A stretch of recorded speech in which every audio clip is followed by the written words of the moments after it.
जंतर मंतरवरती जे आंदोलन सुरू आहे, या आंदोलनाच्या दरम्यान खरं तर अभिजित दिपके यांनी उपोषण सोडलं आहे। ही सगळ्यात मोठी ब्रेकिंग न्यूज आहे।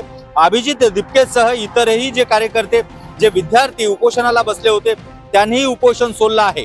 कारण जे.पी. नड्डा यांना नुकतंच भेटण्यासाठी एक पथक जे आहे कोकरोच जनता पार्टीचं, ते आता रवाना झालं आहे। यावरती आता काय निर्णय होणार, जे.पी. नड्डा काय बोलणार, याकडे लक्ष देणं महत्त्वाचं आहे। 2 तासाचा वेळ या ठिकाणी अभिजित दिपके यांनी दिला आहे। या 2 तासामध्ये काय चर्चा होते हे पाहणं गरजेचं आहे। जर या 2 तासामध्ये राजीनामाबद्दल काही विशेष मागणी झाली तर हे आंदोलन थांबू शकतं, नाही तर हे आंदोलन चिघळू शकतं। कारण संसदेकडे निघालेला जो मोर्चा होता तो थांबवण्यात आला आहे।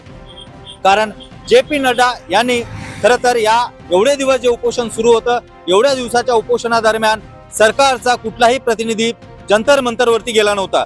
जंतर मंतर आणि संसद याच्यामधील अंतर केवळ 3 किलोमीटरचं आहे। म्हणजे 5 ते 7 मिनिटाचा रस्ता असतानाही कुठलाही नेता, कुठलाही मंत्री या ठिकाणी ह्या आंदोलनस्थळी गेला नाही। पण आता आंदोलन चिघळणार, कारण अख्खी दिल्ली जाम झाली आहे। दिल्लीमध्ये जागेजोगून सगळे विद्यार्थी त्या ठिकाणी जमा झाले आहेत।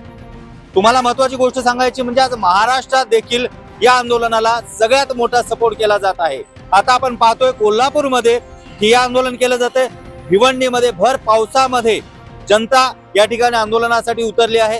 त्याचबरोबर ठाण्यामध्ये जितेंद्र आव्हाड यांच्या उपस्थितीमध्ये एक आंदोलन होतंय, पुण्यामध्ये FTI मध्ये आंदोलन होतंय, महाराष्ट्रात जागोजागी आंदोलन होत आहेत। पण आजच्या ह्या आंदोलनाचं स्वरूप बघायला गेलं तर अतिशय विराट स्वरूप आहे। कारण दिल्लीमध्ये हे आंदोलन आता चिघळलं आहे। बरेच विद्यार्थी, तरुण तरुणी हे त्या ठिकाणी जमा झाले आहेत। महत्वाचा मुद्दा सांगायचा म्हणजे जय भीम हा नारा एका समाजाचा मानला जात होता, पण आता अभिजित दिपके यांनी या नाऱ्याला सार्वजनिक केला आहे। इथे कुठलीही जातपात धर्म नाही आहे, इथं कुठलाही प्रांतवाद नाही आहे।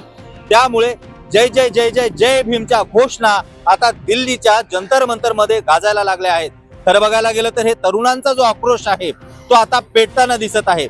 आताच थोड्या वेळापूर्वी जितेंद्र आव्हाड यांनी एक वक्तव्य केलंय, ज्या पद्धतीने चीनमध्ये विद्यार्थ्यांचा आक्रोश झाला होता त्याच पद्धतीने या ठिकाणी विद्यार्थ्यांचा आक्रोश होतोय।